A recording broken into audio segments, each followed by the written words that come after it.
সবার জন্য good news. যারা যারা যুবসাথী প্রকল্পের জন্য অ্যাপ্লাই করেছিল তাদের এপ্রিল মাস থেকে নয়, এই মার্চ মাস থেকেই টাকা দেওয়ার জন্য ঘোষণা করেছেন মাননীয় মুখ্যমন্ত্রী মমতা বন্দ্যোপাধ্যায়। চলুন সেই ভিডিওটা দেখি। সাথী আর একটা ক্ষেত মজদুর যারা কৃষক তাদের আমরা টাকা দিই 10,000 টাকা করে। যাদের 1 একরের বেশি জমি আছে, যাদের 1 কাঠাও জমি আছে, তারাও 4,000 টাকা করে পায়।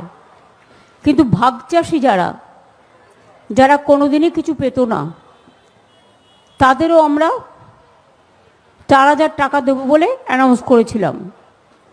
আর যুবসাথী 21 থেকে 40 যারা শুধু পড়াশুনো করেন, স্কলারশিপটাকে আমরা বাদ দিয়েছি, কারণ ওটা তার পড়ার জন্য লাগে, সেটাকে আমরা ধরছি না।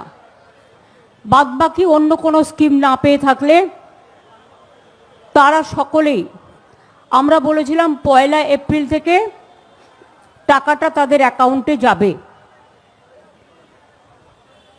কিন্তু কালকে আন্তর্জাতিক মহিলা দিবস আছে, তার উপহার হিসেবে আমরা 1 এপ্রিলটা একটু চেঞ্জ করে আজ থেকেই তাদের অ্যাকাউন্টে টাকা যাবে।